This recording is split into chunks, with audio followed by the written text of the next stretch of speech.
இன்னைக்கான second promo வந்து release ஆயிருக்கு. அவ்வளோதான், பிக் பாஸ் வந்து முடிஞ்சிருச்சு அப்படின்னே வச்சுக்கலாம். ஏதோ டாஸ்க்கு அது இதுன்னு சொல்லி கொடுத்து ஏதோ என்டர்டெயின் பண்ணணும் அப்படின்னு சொல்லி நினைக்கிறாங்க. பட் அது நமக்கு வந்து பார்க்குற மாதிரி வந்து இல்லை. வீட்டுக்குள்ளே பெருசாக வந்து பார்த்திங்கன்னா வெறிச்சோடி தான் வந்து இருக்குது.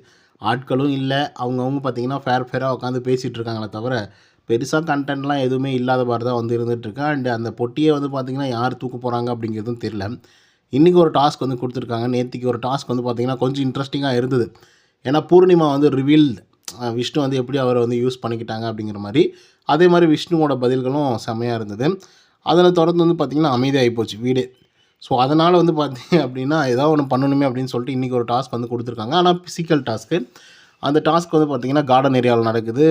ஆப்ஸ்டிகல்ஸ் எல்லாம் வச்சுருக்காங்க, அதாவது தடைகள்லாம் வந்து வச்சுருக்காங்க. அதெல்லாம் தாண்டி யார் 3 பேர் வராங்களோ அவங்க வந்து அடுத்த கட்ட ரவுண்டுக்கு வந்து போவாங்க. அப்படி 2வது ரவுண்டுக்கு வந்து பார்த்திங்கன்னா பூர்ணிமா, மணி அண்டு விஜய் இவங்க 3 பேர் வந்து போயிருக்காங்க.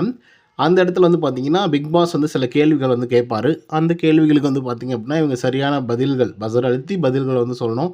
அப்படி தப்பாக பதில் சொன்னாலோ இல்லை பஸர் அழுத்தவில்லை என்றாலோ அவங்க வந்து அந்த ரவுண்ட்லேருந்து எலிமினேட் பண்ணிவிடுவாங்க. ஸோ அந்த விதத்தில் வந்து பார்த்திங்கன்னா நம்ம மணிச்சந்திரா அவர்களுக்கு ஒரு கேள்வி, பொதுவான கேள்வி வந்து கேட்டிருக்காங்க. அந்த கேள்வி என்ன அப்படின்னு பார்த்தீங்கன்னா, உன்னை போல் ஒருவன் அப்படிங்கிற ஒரு டாஸ்கில் விஷ்ணுவோடைய கேரக்டரை யார் போட்டாங்க அப்படின்னு சொல்லி கேட்டோன்னே மணிச்சந்திரா கொஞ்சம் ஆர்வ கோளாறுல என்ன பண்ணிடுறாருன்னா, இவர் தான் சாரி என்ன போக்கிரி பொங்கல் விஜயோட கெட்டப் தான் போட்டார் அப்படின்னு சொல்லிட்டு அவர் ஒரு பக்கம் வந்து துள்ளி குதிக்க ஆரம்பிச்சிடுறாரு. எல்லாருக்கும் ஒரே ஷாக்.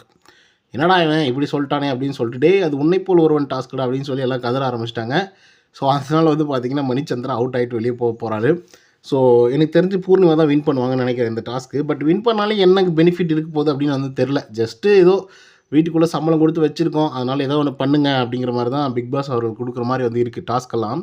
அந்த மாதிரி தான், ஒன்றும் பெருசாக வந்து சுவாரஸ்யமாக இல்லை. ஸோ ஓகே கைஸ், இதை பற்றின உங்களோட கருத்துக்கள் என்ன அப்படிங்கிறத கமெண்ட்டில் தெரிவிக்கும். இந்த வீடியோ உங்களுக்கு வந்து பிடிச்சிருந்தா லைக் அண்ட் சப்ஸ்கிரைப் பண்ண மறந்துடாதீங்க. இன்னொரு தகவல் செய்கிறேன். Until then bye from Uday. நன்றி, வணக்கம்.